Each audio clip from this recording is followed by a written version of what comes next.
ముందుగా మన తొలి వెలుగు ప్రేక్షకులందరికీ నమస్తే. 2 సంవత్సరాలు విజయవంతంగా పూర్తి చేసుకుని 3వ సంవత్సరంలో అడుగు పెడుతుంది ఇవాళ మన తొలి వెలుగు ఛానల్ చిన్నదే కానీ ముచ్చట్లు మాత్రం పెద్ద పెద్దవి ఉంటాయి. ఎటువంటి ప్రభుత్వం వచ్చినా గానీ ఏ ప్రభుత్వానికి కూడా అదరకుంట బెదరకుంట చెప్పే దమ్మున్న ఛానల్ ఏదైనా ఉందంటే ఇది మన తొలి వెలుగు ఛానలే. ఇది తెలంగాణ ప్రజల కోసమే ఏర్పడ్డ ఛానల్. తెలంగాణ తర్వాతనే ఇంకేమైనా ముచ్చట. ఎన్నో రకాల ఇబ్బందులు పెట్టినా ఎంత కష్టం పెట్టినా కూడా ప్రజల కోసం పనిచేసిన ఛానల్ ఏదైనా ఉందంటే ఇది మన తొలి వెలుగు ఛానల్.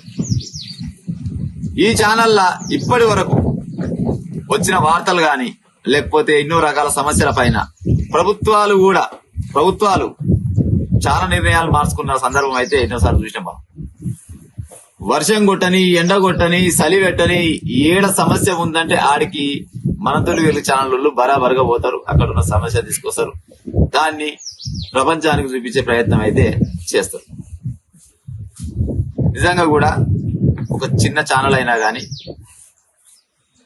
స్థాపించిన 2 సంవత్సరాలనే దగ్గర 8,70,000 పైన మంది ఈ ఛానల్ ఆదరిస్తారు. అందుకోసమనే మన తొలి వెలుగు ఛానల్ తరపున ప్రేక్షక దేవుళ్ళందరికీ నమస్తే. ఇక ముచ్చట చెప్తా. ఇది ఇవాళ క్రైమ్ వార్తలు చెప్పే ఉపాయం చేస్తా, మీరు కూడా వినే ఉపాయం చేయరు. భర్తను ముక్కలు చేసిన భార్య ఒకటే చేసిన అది సోపతిగాడు కూడా ఉన్నట్టు ఎమ్మటి సిమెంట్ డ్రమ్ములో వేసిందట. ఇది చంపిందే కాకుండా సిమెంట్ డ్రమ్ములో. ఇది ఏడ జరిగింది? ఇది ఉత్తరప్రదేశ్ జరిగిందట. ప్రియునికి మరిగి ఎట్లా చేయాలి? భర్తను చంపాలి. భర్తను చంపి మళ్ళీ ప్రియంతోటి మన కులుమనాలో మనాలికి పోయిందట. విహారయాత్రకు పోయిందట భర్తను చంపి. ఏమమ్మా తల్లి, నువ్వు ఆడి మనిషివా? నువ్వు గాడిదివా? నువ్వు నీ భర్తని ప్రేమించే పెళ్లి చేసుకున్నావు. ఆయన మళ్ళీ సిటసన్న కులువేం కాదు. ఆయన ఇది మన నేవీలో చేస్తారంట. నేవీ మర్చెంట్ అధికారంట. వీళ్ళకు నిజంగా కొంతమంది ఆడవాళ్ళకి, అందరు కాదు కానీ, ఏమన్నా దత్తరాలు ఇస్తున్నా చక్కదాలంగా ఒక బిడ్డ పుట్టింది. వీళ్ళ పెళ్లి అయింది 2016లో పెళ్లి అయిందట. 2016లో పెళ్లి అయితే ఒక బిడ్డ పుట్టింది. చక్కదాన బిడ్డను చూసుకుంటూ ఉండాలి. ఎక్కువ భార్యతోటే సమయం కేటాయించాలని ఏం చేసిండంట ఆ భర్త. ప్రేమించే పెళ్లి చేసుకుంటూ ఆ భర్త ఏం చేసిండు? ఉద్యోగాన్ని రాజీనామా చేసిండట. ఇక నీ తిరిగాల్లోనే ఎడబతికిన భర్త అని రాజీనామా చేసిండట. రాజీనామా చేయగానే ఇంట్లో ఉన్న అయ్యమ్మ కోపడరట. నువ్వు చక్కగా కొల్లు ఎట్ట పని చేసుకుంటావురా, నువ్వు ఇంటికా ఎట్ట పాడవుతుంది, నువ్వు ఉద్యోగానికి పోవాలంటే లేదు నేను ఉండాలని ఫిక్స్ అయిందట. ఆ అమ్మతోటి గొడవ అయితే పక్కకు వచ్చి ఉన్నారు. ఇక ఈమెకు ఇంకో ఆయనతో సోపతి ఎప్పుడైతే అయిందో ఈ పాడైపోను ఈ దొంగతనం ఈ తనం ఎన్నడుకున్నా బయటపడుతుందిగా. చిన్న తెలిసిందట. తెలియగానే ఇంట్లో చిన్నపాటి కసపిసాలు వెళ్ళి అవుతుంది. లొలి కాగానే ఇక ఎట్లా చేసి అప్పుడే విడాకులు ఇద్దాం అనుకున్నట. గానీ ఇక చిన్న పాప ఉంది కదా, పాప ముఖం చూసి సరే బతికే దొంగమ్మండి అనుకున్నట. ఇసిపెట్టిందట. ఇసిపెట్టి మళ్ళీ పోయినట్టు. ఇక మళ్ళీ ఏడిపోయింది ఈయన? ఒక్కటే నిమిషం. ఈయన ఎక్కడ? లండనా?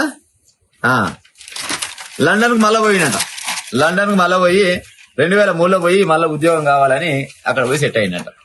అంతలో ఏమైంది? బిడ్డది ఫిబ్రవరి 24 తారీఖున బిడ్డ, ఫిబ్రవరి 20 తారీఖు నాడు బిడ్డ పుట్టినరోజు ఉందట. ఇక బిడ్డ అంటే ప్రేమ కదా. బిడ్డ కోసం తల్లి ఆ పని చేసినా కూడా దాచుకుంటూ వచ్చింది అంటే బిడ్డ అంటే ప్రేమ. ఆ బిడ్డ పుట్టినరోజుకి వచ్చిందట. రాగానే ఏం చేసిందట, ఇక పుట్టినరోజు అయిపోగానే బుక్కడు బో పెట్టినట్టు ఈ ప్రేమ గల తల్లి బో పెట్టగానే ఇక బో తిన్నాడు. ఇక నిద్రపోయే టైంకు నిద్రపోయిండా ఈ తల్లి వస్తూనే ఉన్నాడు సోపతిగాడు. సోపతిగాడు వచ్చిందట. కత్తితోటి ఇష్టం వచ్చిన రకంగా పొడిచేసిందట. పొడిచేసి దగ్గర 14-15 ముక్కలు నరికిండట ఆయనని. చచ్చిపోయిన కాల కసిజుడు 14-15 ముక్కలుగా నరికి, ఇక నరికిన ముక్కలు ఏం చేసుకుంటూ ఉడక తింటారు. కానీ ఇక పచ్చి సిమెంట్ తెచ్చిరట. సిమెంట్ తెచ్చి అందులో నీళ్లు పోసిరట. ఆ సిమెంట్ మంచి ఆడికి కాశం విషయం కలిపిరట. ఆ సిమెంట్ ఈ మాంసం ముక్కలు ఆయన కిందేయ పైన సిమెంట్ వేసిరట. సిమెంట్ వేసి మొత్తం చాలా గట్టిగా కాగానే ఆ ఇంట్లోనే డ్రమ్లే వేసిరట. డ్రమ్లు వేయగానే ఇక చచ్చిపోయిన ఆయన బంధువులు దోస్తుగాళ్ళు ఉంటారుగా, ఈ ఫోన్ చేస్తా ఉంటే ఎంత ఫోన్ చేసినా ఫోన్ ఎత్తలేరట. ఈ ఫోన్ ఎత్త పోయేసరికల్లా మరి ఎక్కడ పోయా అని డౌట్ వచ్చేసరికల్లా ఏ వేరే పిల్లలు లేక మాకు తెలియదు అన్నట్టు ఇరు ఇది చంపిరా మాకు తెలియదు అన్నారట. ఇక మరి అలా ఇక్కడ దూరాన్ని సమయం వల్ల ఇద్దరు కలిసి మనాలికి చెప్పు కొత్త పిల్లగాడు పోయినట్టు పోయినట అని ముని కుదరగా వీళ్ళిద్దరు ప్రేసి వీళ్ళిద్దరు కలిసి కథ మలానికి ఏమంటారు మనాలా కులు మనాలో అక్కడ జంప్ అయ్యారట. ఇక చూస్తారు కల్లా ఇక ఆ డ్రమ్లో దొరికిరట. డ్రమ్లో దొరకగానే ఏమని పెళ్ళాన్ని ఉంచుకున్నాడు ఇద్దరు తీసుకొచ్చారట పోలీసు వాళ్ళు. ఇక అలా స్టైల్ లేక మంచిగా అడిగిరట. కట్టెకు మంచిగా నూనె రాసిరట. ఒకటే పని ఇద్దరిని పెట్టి మీద పెట్టేసరికల్లా చెప్పిరట అసలు ముచ్చట. ఏం లేదు ఇక ఏమో నాకు సోపత అయ్యింది మొగని చంపాలని చాలా రోజుల నుంచి అనుకుంటున్నాం. ఇక ఆయన బయటకి అయ్యిండు కదా ఎట్టోసా అంటే బిడ్డ పుట్టినరోజుకి వచ్చిండు ఆయన నరికి చంపినాం అని చెప్పినట్టు. అవునా గింత దారుణం ఉంటదా? బంగారు లాంటి మొగని చంపితే ఇప్పుడు ఏమైతివి? చివరికి వస్తారా కాల రంగి చేయడం మంగి చేయడం అయిపోయానండి సంగతి. పోయింది జైల్లో పడితివి. ఇక బయటకు వచ్చినాక రేపన్నాడు నా చేతిలో పోస్తాడు అయ్యిగా ఇది దొంగమంటారు నాయన దీని సోబత్ పోవద్దు అని అంటారు ఆయన. నిన్ను పెళ్లి చేసుకోడు ఇక నీ ఎమ్మటి వచ్చినోడికి లంగ దొంగ ఉన్నట్టుంది. ఈ ఇద్దరు పని ఆగమేనా సచ్చినోడు రాకపోయా బుడపోరు ఆగమయ్యే కాలం వచ్చే. ఈ క్షణికావేశంలో ఈ అమ్మాయి ఎక్కడి పాపము ఏం కథ ఈ అక్రమ సంబంధాలు పాడైపోను ఎక్కడ సంబంధాల పుణ్యం అంట ఆగమాగం జగన్నాథం అట్లా ఉంది. ఈ హుజూర్ నగర్ లో ఇంకో ముచ్చట జరిగింది. యువతిపై లైంగిక దాడి 3 పైన కేసు పెట్టిందట. ఇది ఇంకా జరంత చిత్రంగా ఉన్నది. ఆమెకు 26 ఏళ్ళట. ఇక తోటి జరంత స్నేహంగా మాట్లాడిందట. స్నేహంగా మాట్లాడేసరికల్లా అమ్మ ఇదే మంచిగా శోభత అవుతుందంటే చిన్న శోభకు వచ్చింది అనుకున్నట. నీతోటి అర్జెంట్ గా ముచ్చట ఉంది మాట్లాడాలని అంటే సరే పాని వచ్చిందట. శోభతే కదా దోస్తే అనుకొని పోయిందట. ఆమెకు 26 ఏళ్ళట. ఇక తోటి జరంత స్నేహంగా మాట్లాడిందట. స్నేహంగా మాట్లాడేసరికల్లా అమ్మ ఇదే మంచిగా శోభత అవుతుందంటే చిన్న శోభకు వచ్చింది అనుకున్నట. నీతోటి అర్జెంట్ గా ముచ్చట ఉంది మాట్లాడాలని అంటే సరే పాని వచ్చిందట. శోభతే కదా దోస్తే అనుకొని పోయిందట. పోగానే ఈ గిడగాదు అడగాదు కానీ ఈడ బిడ్డ బయట ఉంటే ఎవరని చూస్తారు. నేను ఒక రూమ్ బుక్ చేసిన అడిగిపోయి మాట్లాడదాపా అంటే ఈమె కూడా బాగున్నదట. ఇక దోస్తేగా మరి ఇక ఫిక్స్ అయింది పాడైపోను. ఇద్దరు కలిసిపోయిరట. పోగానే ఇంత మంచిగా కోటర్ తెచ్చుకోరట. చరిత గుద్దిరట. చరిత గుద్దాగానే ఇక మత్తలో పాడైపోను ఏముంది. ఇక ఆడి మనిషికి దబ్బునే మత్తు వచ్చినట్టుంది.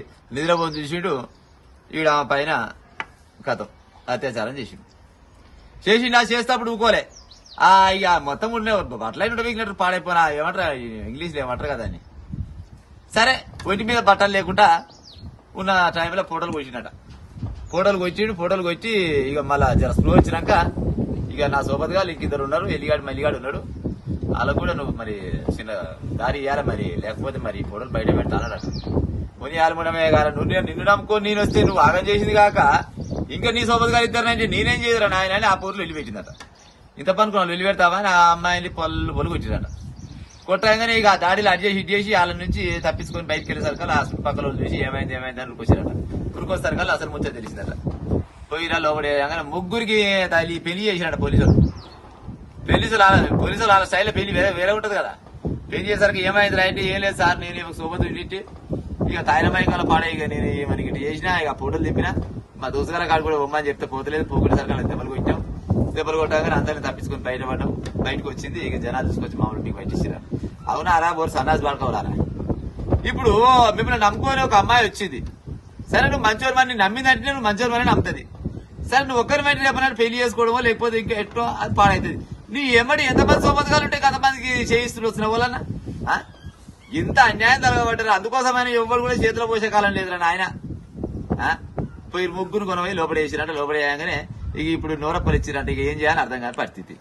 గసంటి వార్తలు వచ్చినాయి. అదేలారా మరొకసారి తొలి వెలుగు ఛానల్ 2 సంవత్సరాలు పూర్తి చేసుకుని 3వ సంవత్సరం అడుగు పెడుతున్న సందర్భంగా అందరికీ ధన్యవాదాలు.